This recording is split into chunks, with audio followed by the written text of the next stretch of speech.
अब second category में आते हैं वेटेड इंडेक्स नंबर। पहले हमने अनवेटेड पढ़ा था, अब वेटेड इंडेक्स नंबर देखते हैं। इसको भी हमने दो पार्ट में डिवाइड किया गया। कह रहा है weighted index number can be constructed in two method, number weighted average method और weighted average of price relative. वो सिंपल एवरेज था, ये वेटेड एवरेज है। वो सिंपल प्राइस रिलेटिव था, ये वेटेड एवरेज प्राइस रिलेटिव है। तो पहले बात करते हैं वेटेड एग्रीगेटिव मेथड। तो वेटेड एग्रीगेटिव मेथड में कोई अकेला मेथड नहीं है बेटा, इसको हमने कई पार्ट में डिवाइड किया है। जैसे अलग इकोनॉमिक्स ने अलग मेथड दी थी, Laspeyres method, पास्चे method, Fisher method, ठीक है, डर्बिश एंड बोवेल, मार्शल एंड पोच। अब इसमें केवल शुरू के 3 मेथड है हमारे कोर्स में, लेस्पियर, पास्चे और फिशर। हम केवल इन्हीं को स्टडी करेंगे, बाकी हमारे कोर्स में नहीं है। अब देखो क्वेश्चन में, सीधा क्वेश्चन में हम देखते हैं कि इन मेथड को हम अप्लाई कैसे करते हैं और इन मेथड्स के फॉर्मूले क्या होते हैं। तो वेटेड एग्रीगेट मेथड नाम पे नहीं आएगा, इन मेथड्स के नाम पर क्वेश्चन आते हैं। अब एक क्वेश्चन देखते हैं। और अब देखो इस क्वेश्चन में दे रखा है find the data given following table Laspeyres, Paasche and Fisher. तो 3 है, ए बी सी डी दे रखा है। अब क्या गिवन है, क्वांटिटी गिवन है, प्राइस गिवन है बेस ईयर का और करंट ईयर का दोनों। प्राइस भी गिवन है, क्वांटिटी भी गिवन है, करंट ईयर की प्राइस भी गिवन है, क्वांटिटी भी गिवन है।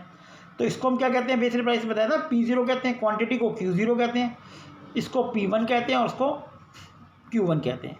अब ये हमें डिफरेंट प्राइस गिवन है कि भाई एक कॉमोडिटी का प्राइस कितना था, 10 था, 8 था, 6 था और 4 था 2000 बेस ईयर में, जो भी ईयर होगा। और करंट ईयर में प्राइस कितना हो गया, 10 से 12 हो गया, 10 हो गया, 6 हो गया और 6 हो गया। ये क्वांटिटी भी गिवन है। लास्ट जो हमने अनवेटेड किया था वहाँ केवल प्राइस की बात हो रही थी, यहाँ पे क्वांटिटी भी होगी, दैट्स वाई इसमें वेटेड भी कहते हैं। मतलब बेस ईयर में जो एक कॉमोडिटी 30 कंज्यूम होती थी, केजी कह लो, वो अब 50 केजी कंज्यूम होती है। जो 15 थी अब वो 25 हो रही है। अब क्या रीज़न हो सकता है, प्राइस तो बड़ा, पॉपुलेशन बढ़ी, कंजम्पशन बढ़ गई, तो उसके कारण क्वांटिटी में भी चेंज होता है। तो अब इसको निकालते कैसे हैं वो देखते हैं। हमारे पास 4 कंटेंट है, बेस ईयर का price, base year quantity, current year का प्राइस, कंट्री क्वांटिटी। तो हम बेस ईयर के प्राइस को, जो हमें 4 चीज़ें हैं, बेस ईयर के प्राइस को दोनों क्वांटिटी से मल्टीप्लाई करते हैं, बेस ईयर की क्वांटिटी से भी। तो जब बेस ईयर के प्राइस को बेस ईयर की क्वांटिटी से मल्टीप्लाई करेंगे तो P0 Q0 आएगा। फिर बेस ईयर के प्राइस को करंट ईयर की क्वांटिटी से मल्टीप्लाई करेंगे तो P0 Q1 आएगा, P0 Q1 निकल के आएगा। इसी तरह करंट ईयर के प्राइस को बेस ईयर क्वांटिटी से मल्टीप्लाई करेंगे तो P1 और क्या है, Q0 है ना, तो P1 Q0 आएगा। और करंट ईयर के प्राइस को करंट ईयर क्वांटिटी से मल्टीप्लाई करेंगे तो P1 Q1 आएगा। तो यहाँ पर हमारी 4 लाइन निकल के आएंगी, P0 के साथ Q0, फिर P0 के साथ Q1, फिर P1 के साथ Q0 और P1 के साथ Q1। तो कैसे करेंगे, मल्टीप्लाई करके। जैसे P0 और Q0 की बात हो रही है, 10 मल्टीप्लाई बाय 30 300, 8 को 15 से मल्टीप्लाई किया 120, 6 को 20 से मल्टीप्लाई किया 120, 4 को 10 से मल्टीप्लाई किया 40। अब नेक्स्ट इस तरह फिर बेस ईयर के प्राइस को Q1 से मल्टीप्लाई किया, फिर करंट ईयर के प्राइस को। तो हमारी ये 4 लाइन निकल के आ जाएंगी। तो समेशन ऑफ P0 Q0 कितना आया, 580। समेशन ऑफ P0 Q1 कितना आया, 960। P1 Q0 690 और P1 Q1 1150।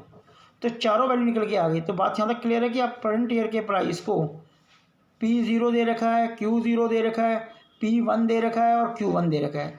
तो मतलब दोनों प्राइस को दोनों क्वांटिटी से मल्टीप्लाई करेंगे, इसको भी इसको भी। अब देखो लेस्पियर मेथड जो कहता है वो क्या कहता है, इसका फॉर्मूला क्या है लेस्पियर मेथड का, P01 is equal to summation of P1 Q0 और समेशन ऑफ P0 Q0। मतलब जो इसमें हमने समेशन कैलकुलेट किया है हम उसे कैलकुलेट कर लेंगे। पहला फॉर्मूला है, इसको चेक करें तो P1 Q0 अपॉन में P0 Q0।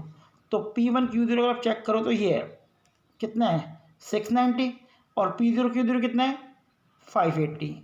तो 690 डिवाइड बाय 580 मल्टीप्लाई 100, तो कितना आ गया 118.96 आ गया।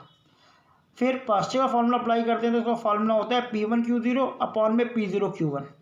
तो P1 Q1 ये आपका 1150 और P0 Q1 कितना दे रखा है 960। तो 1150 अपॉन में 960 मल्टीप्लाई 100, तो इसको डिवाइड कर दिया तो हमारा वैल्यू आ गई 119.79। तो लेस्पियर से फॉर्मूला ये निकला, पास्चे से हमने सॉल्व किया तो फॉर्मूला 11979 आ गया। अब बात करते हैं फिशर की। तो सिंपल ये फार्मूला देखो, यहाँ देखो अगर हम बात करें लेस्पियर की तो उसमें क्या है, समेशन ऑफ P1 अपॉन में P0 divide by P0 upon में Q0, लास्ट का फॉर्मूला है। और पास्चर को देखिए तो इसमें क्या है, जहाँ पे Q0 है वहाँ Q1 आ गया, मतलब समेशन ऑफ P1 अपॉन में Q1 और समेशन ऑफ P0 अपॉन में Q1। अब फिशर की बात करते हैं।